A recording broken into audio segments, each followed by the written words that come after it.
soldadito de plomo. Érase una vez 25 soldaditos de plomo, todos hermanos, ya que los habían fundido de la misma vieja cuchara. Armas al hombro y la mirada al frente, con sus bonitas guerreras rojas y sus pantalones azules. Lo primero que oyeron en este mundo, cuando se levantó la tapa de la caja en que venían, fue el grito «¡Soldaditos de plomo!», que había dado un niño pequeño batiendo palmas, pues se los habían regalado por su cumpleaños. Enseguida los puso de pie sobre la mesa. Cada soldadito era un vivo retrato de los otros. Solo uno era un poco diferente a los demás. Tenía una sola pierna, porque había sido el último en ser fundido y no quedó plomo para su pierna. Aún así, se mantenía tan firme sobre su única pierna como los otros sobre las dos. Es de este soldadito precisamente de quien se trata esta historia. En la mesa donde el niño los había alineado, había otros muchos más juguetes, pero el que más llamaba la atención era un magnífico castillo de papel. Por sus ventanillas se podían ver los salones que tenía en su interior. Fuera había unos arbolitos que rodeaban un pequeño espejo que simulaba un lago, en el que se reflejaban y nadaban unos blancos cisnes de cera. El conjunto resultaba muy hermoso, pero lo más precioso de todo era, sin embargo, una damita que estaba de pie a la puerta del castillo. Era también de papel recortado, pero llevaba un traje de la más fina muselina, con una estrecha cinta azul sobre los hombros, como si fuera una banda, en la que lucía un brillante lentejuela tan grande como su cara. La damita extendía los brazos en alto, pues era una bailarina, y levantaba tanto una de sus piernas que el soldadito de plomo no podía vérsela y creyó que solo tenía una, como él. Esta es la mujer que podría ser mi esposa, pensó, pero es muy distinguida y vive en un castillo. Yo, en cambio, solo tengo una caja de cartón donde somos 25. No es lugar para ella. A pesar de todo, voy a intentar conocerla. Y se tendió todo lo largo que era detrás de una caja de rapé había en la mesa. Desde ahí se podía contemplar a gusto la elegante damita que continuaba sobre una sola pierna sin perder el equilibrio. Cuando se hizo de noche, a los otros soldaditos de plomo los recogieron en su caja y los habitantes de la casa se fueron en la cama. En ese momento los juguetes comenzaron con sus juegos, haciendo visitas, luchando entre ellos y bailando. Los soldaditos de plomo armaban ruido en la caja porque querían salir, pero no podían levantar la tapa. El cascanueces daba saltos mortales y el pizarrín se divertía pintorrajeando en la pizarra. Tanto ruido hicieron los juguetes que el canario se despertó y comenzó a cantar hasta en verso.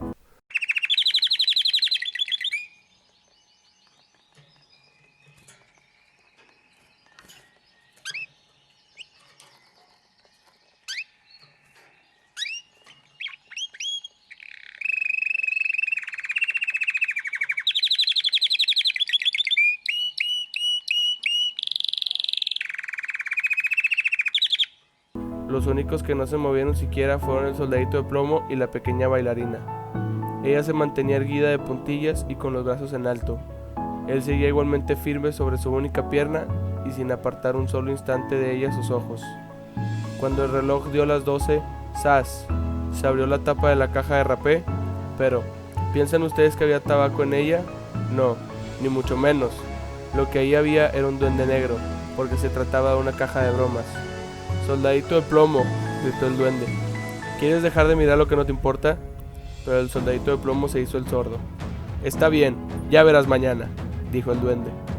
Al día siguiente, cuando los niños se levantaron, alguien había puesto el soldadito de plomo en la ventana, y bien fuese el duende, bien un corriente de aire, el caso es que la ventana se abrió y de golpe el soldadito se precipitó de cabeza desde el tercer piso. Fue una caída terrible. Quedó con la pierna en alto, apoyado sobre el casco, con la bayoneta clavada en los adoquines.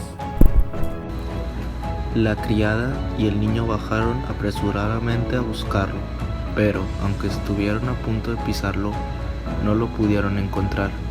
Si el soldadito de plomo hubiera gritado, «¡Aquí estoy!», seguro que lo habrían visto, pero él creyó que no estaba bien dar gritos yendo de uniforme.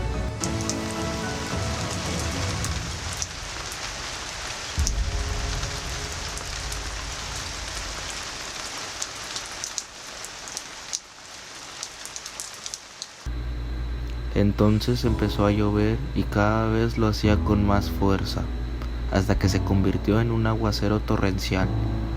Cuando escampó, se pasaron 2 muchachos por la calle. «Mira», dijo uno, «un soldadito de plomo, vamos a darle un paseo en barca».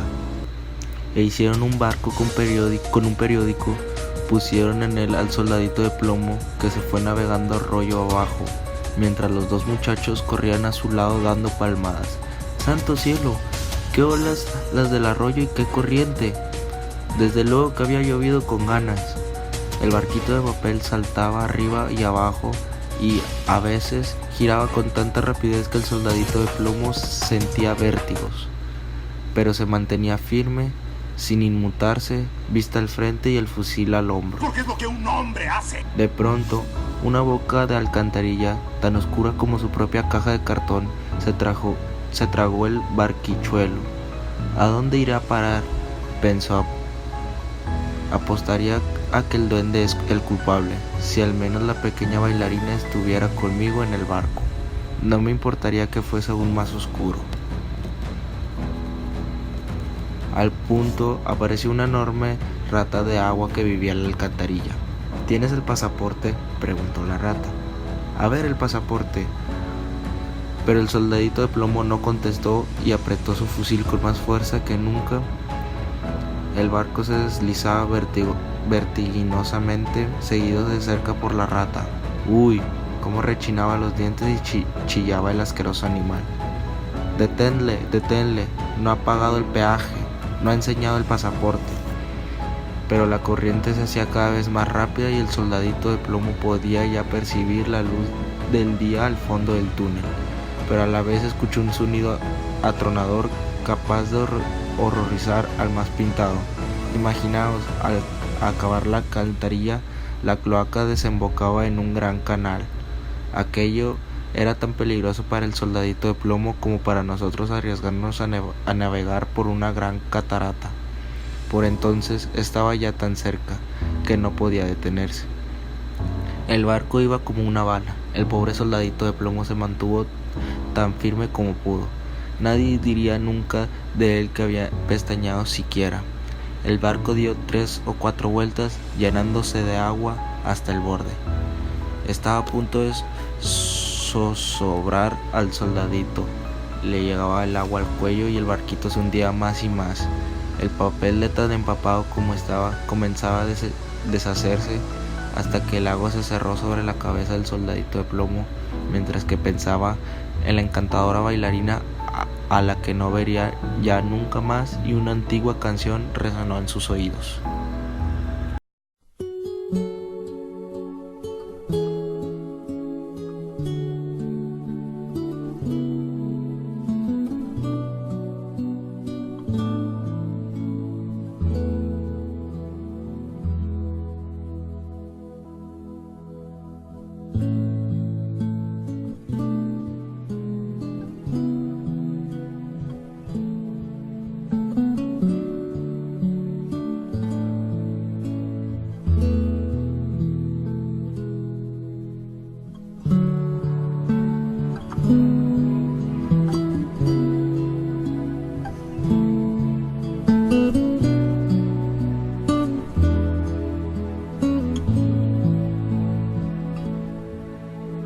Adelante, valiente guerrero, que la muerte sea tu laurea.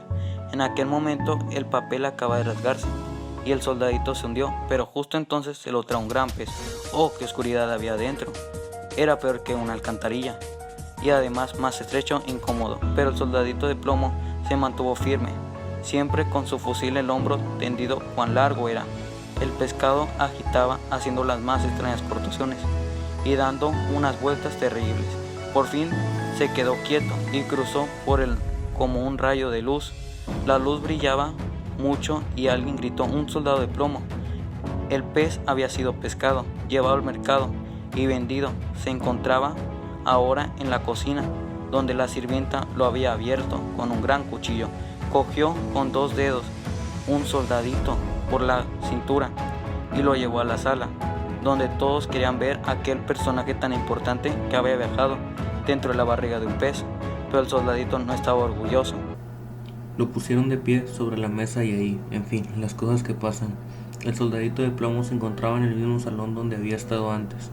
Vio a los mismos niños, los mismos juguetes sobre la mesa y el mismo precioso castillo con una encantadora y pequeña bailarina, que se mantenía todavía sobre una sola pierna y la otra en el aire.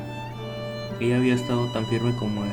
Esto emocionó tanto al soldadito que estuvo a punto de llorar lágrimas de plomo, pero no lo hizo, porque no habría estado bien que un soldado llorase. Se contentó con mirarla y ella le miró también, pero nada se dijeron. En esto, uno de los niños cogió al soldadito de plomo, lo arrojó a la chimenea. No tuvo motivo alguno para hacerlo. Era por supuesto el duende de la caja el que tenía la culpa. El soldadito de plomo se puso incandescente, sintió un calor terrible, aunque no supo si era a causa del fuego o del amor. Perdió todos sus colores sin que nadie pudiese decir lo que le había ocurrido durante el viaje o la causa de sus sufrimientos. Miró a la bailarina y ella lo miró, y el soldadito sintió que se fundía, pero continuó firme con su fusil en el hombro. Entonces se abrió una puerta y una corriente de aire se llevó a la bailarina, que voló como una sílfide para caer en la chimenea junto al soldadito de plomo. Se produjo una llamarada y se consumió. Poco después el soldadito de plomo se acabó de fundir y cuando era la mañana siguiente la sirvienta removió las cenizas. Lo que encontró fue una forma de pequeño corazón de plomo, pero de la bailarina solo quedaba la lentejuela, ahora negra como el carbón.